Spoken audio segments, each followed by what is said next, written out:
My name is Walter Ashby. I'm 97 years old, and I've been sitting in this chair for the better part of this morning, trying to decide whether to say this out loud or just let it go with me. I decided to say it, not because I think it'll help anyone. I don't know that it will. I'm past the age where I believe words fix things. I think some things deserve to be spoken before there's no one left who remembers them. So here I am. The chair I'm sitting in is old. It was my wife Margaret's chair before it was mine. She used to sit in it by the window every evening, just watching the light change on the garden. She never told me what she was thinking during those hours. I never asked. That's not the whole story, but it's somewhere near the beginning of it. I grew up in a small town in rural Pennsylvania, middle of nowhere, some people would say. Though when you're a child, nowhere feels like the entire world. My father was a man of very few words, not cold exactly, just contained, like he kept everything inside a jar with a very tight lid. I learned from him, I think, learned that the way to move through life was to be steady, to not need too much, to wait. I was good at waiting. I waited to tell people what I felt. I waited to make the call I knew I should make. I waited for the right moment, the right words, the right conditions. 97 years later, I'm not sure the right moment ever came. Or maybe it came many times, and I just kept waiting for a better one. I met Margaret in 1951. I was 22. She was 20. We were at a church social that neither of us particularly wanted to attend. She laughed at something I said. I can't even remember what it was, and I thought, this is the person, just like that, no doubt, which was unusual for me, because doubt was something I was very familiar with.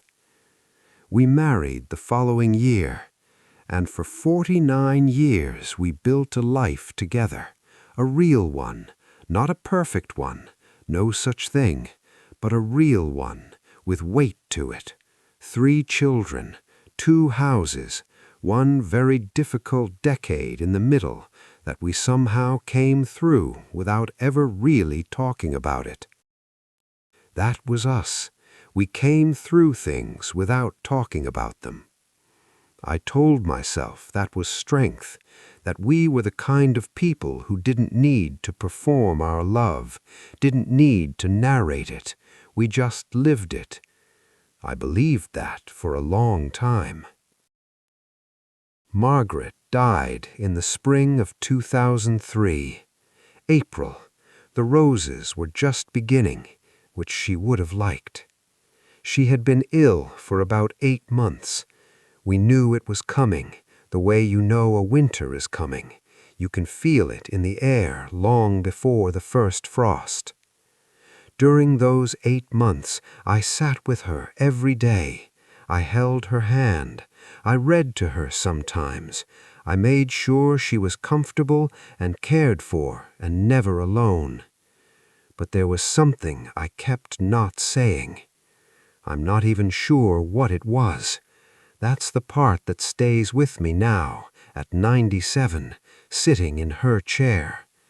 I kept feeling like there was something I needed to tell her, something beneath all the practical words, beneath the doctor called, and your sister phoned, and are you warm enough? Something real. And I kept thinking, there's time, there's still time. There wasn't. She died on a Tuesday morning, early, before the house had woken up. I was there. I was holding her hand, And in those last few minutes, I kept thinking, say it now. Whatever it is, say it now. But I didn't know what it was. And then she was gone, and whatever I had been waiting to say went unspoken, and I've been living with that quiet ever since. 22 years now. You'd think it would soften. People tell you time softens things, and maybe it does in some ways. The sharp edges become smooth, but smooth isn't the same as gone. I still sit with that feeling that there was something I never finished, something I never even started. Was it gratitude? Was it apology? Was it something I'd understood too late about who we were to each other? Something I'd only realized once I had to imagine life without her?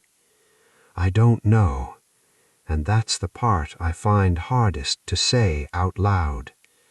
After 97 years on this earth, I still don't know what I was waiting for. My son, Robert, came to visit last month. He's 68 now, retired. He has the same jaw as his grandfather, the same way of standing with his arms folded, like he's bracing for something.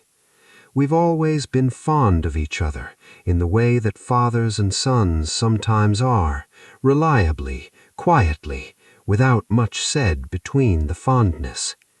He sat across from me in the living room, and we talked for several hours. About his grandchildren, about the old house in Harrisburg, about a fishing trip we took when he was about 11 that neither of us had thought about in years. It was a good afternoon. He left around 4, hugged me at the door, told me he'd call Sunday. And I watched his car pull out of the driveway, and I felt it again. That feeling, like there was something I had meant to say, something underneath all of it. Not "I love you." I've learned to say that late in life. I learned to say that.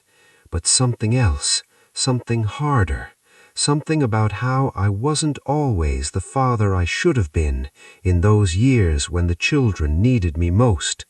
Something about how I know that, and I've known it for a long time, and I've just never found a way to say it that didn't feel like it was asking him to carry something he didn't deserve to carry. So I said nothing. He called on Sunday like he said he would. We talked about the weather. I've thought a great deal these last few years about what waiting actually is. Not the practical kind, not waiting in a line or waiting for a bus, but the internal kind, the kind I've spent a lifetime doing. I think for me, waiting was a form of protection.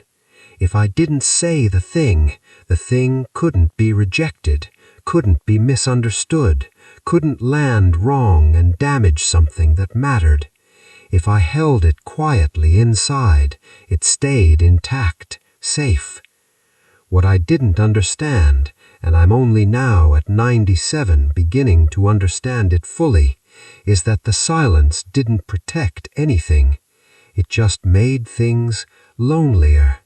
For me, probably for the people around me. Margaret used to say, not often, but sometimes, in the very plain way she used to say, "Walter, I never know what's going on inside you." She didn't say it as a complaint. She said it almost like she'd accepted it, like she'd built her life around a room that stayed locked. And I used to think, she knows me. Of course she knows me. We'd been married 40 years, 50 years. She knew how I took my coffee. She knew I couldn't sleep without the window cracked. She knew everything. But knowing someone's habits is different from knowing what they carry. I understand that now. There's a photograph on the dresser in my bedroom. It was taken in 1974. Margaret and I standing outside a cabin in Vermont. We'd gone up for a week in October, just the two of us, the children staying with her mother. I remember it being very cold at night and very quiet, and the trees were all turning. In the photograph, she's looking at the camera, and I'm looking at her. I don't remember doing that. I don't remember looking at her in that moment, but there it is, in black and white. I was looking at her. I must have loved her so much in that moment. I just never said what it felt like from the inside. People ask me sometimes. My daughter, Carol, asks me if I have any regrets. It's a well-meaning question. I always say something gentle and true enough, that I had a good life, that I was